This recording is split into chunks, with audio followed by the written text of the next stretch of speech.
Preparing for a really good Maryland team. Obviously, a team that's, as we all know, is good and long and talented and well coached and playing really good right now. I think you kind of expected that a little bit, that they would be galvanized after a couple departures. They're really playing well. So they're playing with great chemistry, great confidence, and Cowan is leading the way as he's done for a couple years now. Fourth-year kid who's been a really good player for a long time. But it's not just him. Jalen Smith is playing really well, and then they've got guys like Wiggins, and they've got a really good way about them right now. Questions? You said after the game a couple of times you wanted to look at the tape before you came to any real big conclusions about a lot of things. As you've digested that and looked ahead now, what have you learned about your team from the Wisconsin game that you think you can build on, you can use to help you win on Tuesday? Yeah, I did some good things. I thought overall we did some good things in the game. Did not, we're not able to make enough plays there late, and the offensive rebounds really hurt us. Talked on your radio show about how your guards haven't been in some of these situations and they're in different roles. How have you seen them, I guess, work on that in practice? And how do you, aside from actually doing it in some of these games, how do you do that? How do you get that? Yeah, we're trying to do some things in practice where we're putting them in some of those situations, late games, and see if they can make or just coach them through making some of the right reads and some of the right plays. There is an experience element to it, but as coaches, I think we've got to get them as much experience as we can with those situations, because they're going to come up for sure. Chris, what's the latest on Kyle? Yeah, Kyle is day-to-day, game-to-game. I'm not really ready to make a statement on tomorrow's game with him. We'll see after today, but obviously it's a short turnaround after surgery, so we'll see. Has he been cleared for contact at this point, or no? He's today. It looks like we're going to see how he is today. He could potentially do some things today, but a lot of that's going to be based on his pain tolerance. When you looked back at the film, was your game against Wisconsin better or worse than your initial impression of the game was?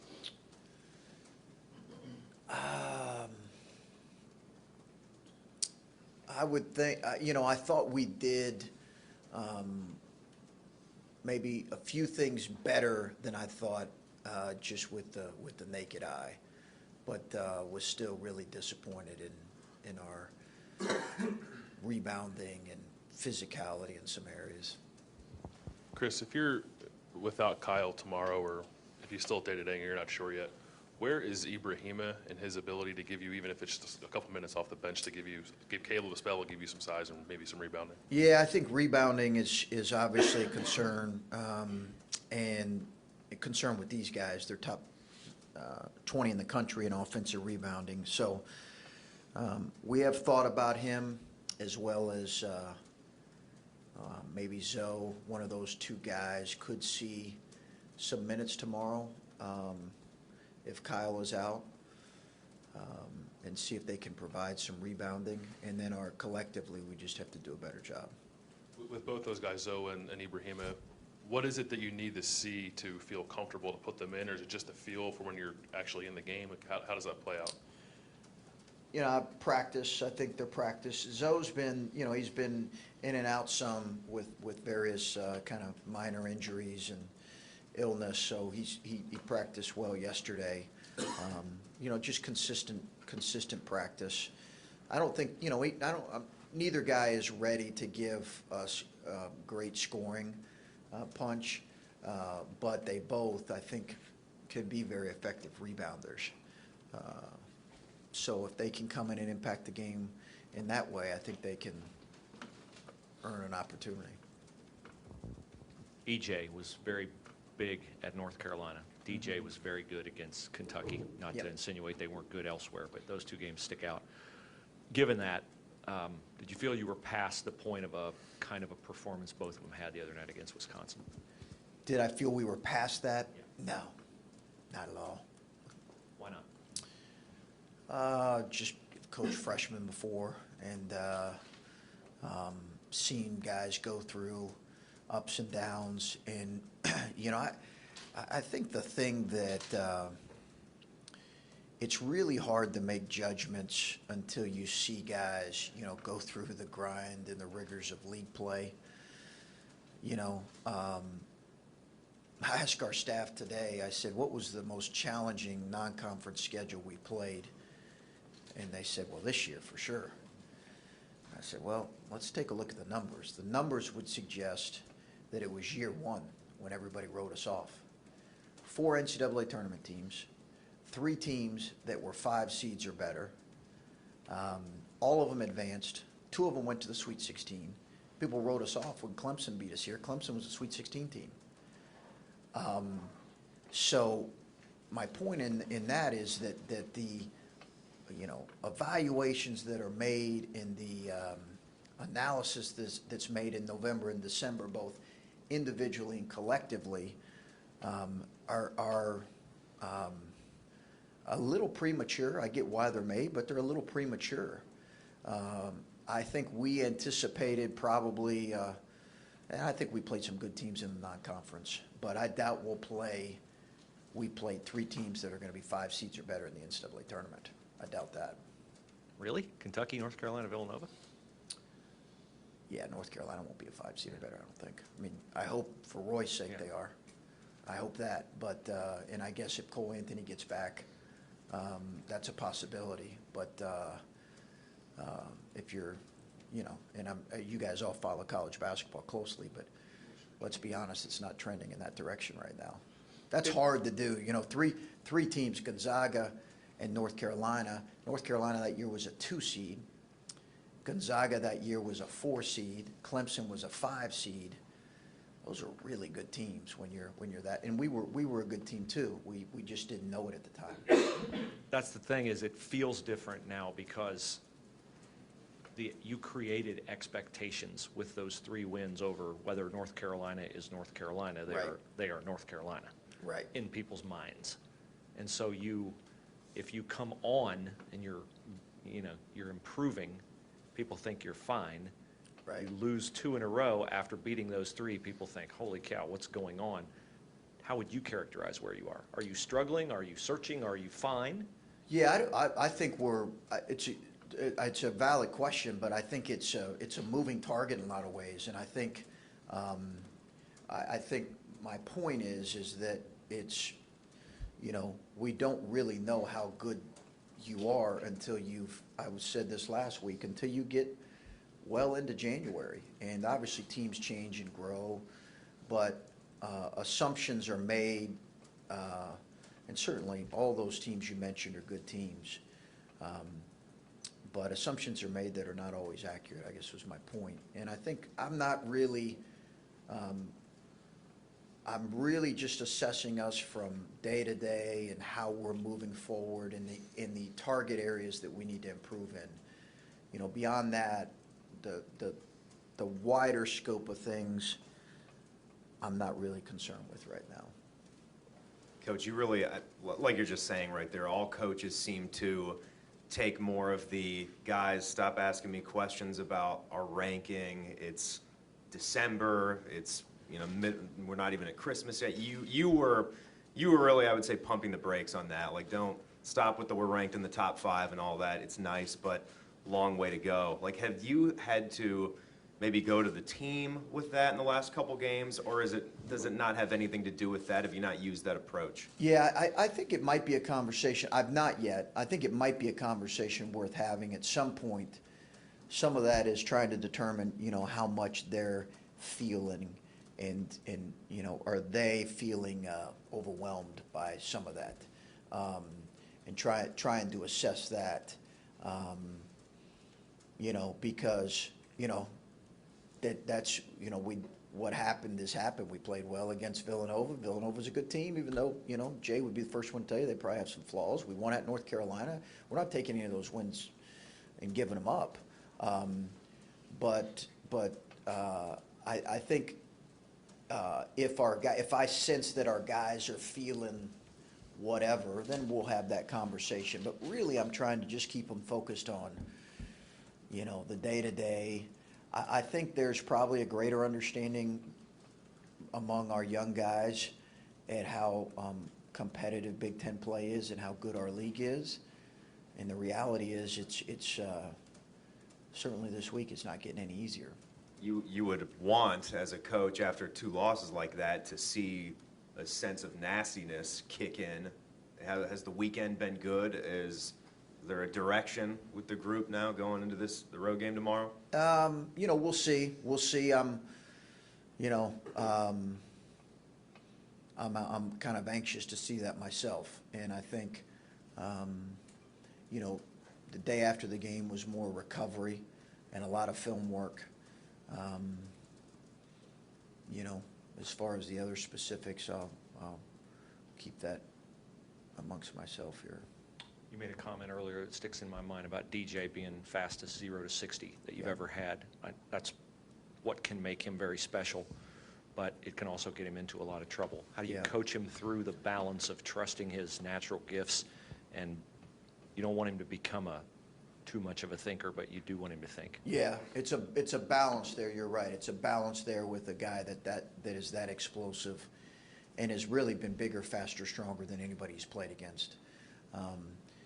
Film work, I felt like he made some really good reads in the Wisconsin game. Could probably be a little more aggressive. We've talked about playing him again a little more off the ball as well, to try to free him up in some areas. But I think it's just an ongoing process for a young guy in a point guard. Now, especially now that teams have 13, 14 games of film that they're evaluating him on. So they see tendencies, they read tendencies, and they game plan, and they've certainly done that. You guys have done a better job this year getting to the free throw line for the most part, but the last 2 games in the stretch you haven't. Has that been a case of them taking away something? Are you guys not being aggressive enough with the ball in some of those situations? Probably a combination of both. Probably, I thought we got there a lot in the West Virginia game, did we not? In the last 5 minutes of the last 2 games, I think you only got to there once. Okay, yeah, last 5 minutes, yeah. I think we've got to do a better job of it. Coaching and playing, getting downhill. We do. And I think probably not as many fouls called in league play, and we also played a team in Wisconsin doesn't foul a whole lot. A little of an inside baseball question, but I've had a lot of people ask me, when you run your offense, you have your forwards handle the ball a lot, sort of away from the basket. And I know some of that is you like to facilitate things through Caleb, but has that been the primary reason for that, or is that a schematic thing that you like about this season? Just a question I've gotten a lot. What's the question? Help me understand that. Your forwards seem to facilitate some of the offense, or you move the offense through your forwards on the perimeter as opposed to having guards handle the ball as maybe quite as much. Is that based on personnel? Is that just, I don't know, like I said? Yeah, we've I think Caleb's a guy we try to run offense through some because of his skill level and his ability to kind of read the game and play through him a little bit and open the basket as much as anything. I think that's why 95% of teams in college basketball play with their bigs sometimes on the perimeter to open the rim area. You talked before about the balance of coaching Dwayne and what you want Dwayne to do. So since he's been back from his injury, sort of when you're looking at his game, what's been different about his efficiency that sort of led him to take maybe shots that you might not want to? He's been too antsy. He's forced the issue too much, and not been as disciplined as he's need to be. And we need to coach that, and he's got to embrace that better. He's got to become more efficient than what he is. He's got the ability to score. He's got to be more efficient. And how important is he in that role? Because it seemed like earlier in the season, like he was the guy who, like you said, after the Carolina game, he was someone who kept you in that early, and he hasn't necessarily been that guy in the past 3. Yeah, he's really important. I mean, I say that, and if he can't figure it out, then we'll have to figure out, another option. But we've got to help him figure out. I do think it's really important because he's got the ability to score really at all three levels. He does. We only see games, and we've seen a couple of practices, but you see DJ every single day. Have you seen improvement and development in his game in the half court? Getting there, yeah. I do. I think there's been some improvement in like I said, in some of his reads, reading the secondary defenders, reading the help that's coming over. Made a couple really nice plays. One at the end of the half, and one to C.J. Walker. That were like real steps forwards. It's some of the careless turnovers that I think he can prevent that we've got to continue to work with him. I think this is around the time last year where Dwayne and Luther also started to kind of hit that wall. Why is the first couple weeks of January kind of like where you start to see freshmen kind of tail off a little bit? You know, I don't know. I don't, maybe it's upgrading consistent competition that exposes some things.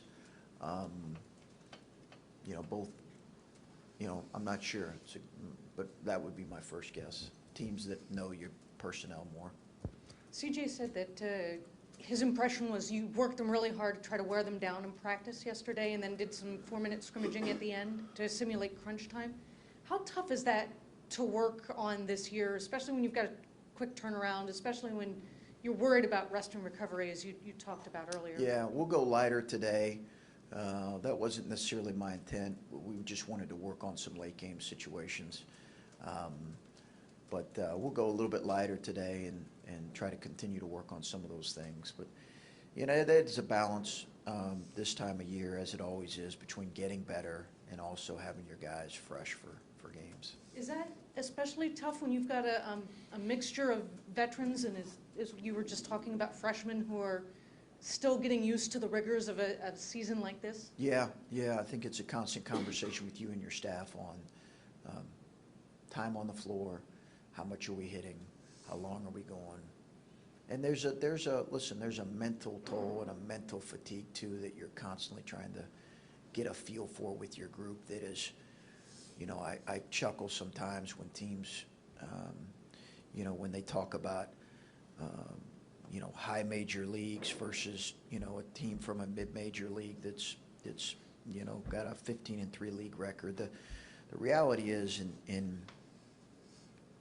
the mental grind and the mental toll that really high level leagues take on you. There's a cumulative effect of that, and we got to be a resilient bunch. I think if you're going to weather those, you got to be a resilient bunch.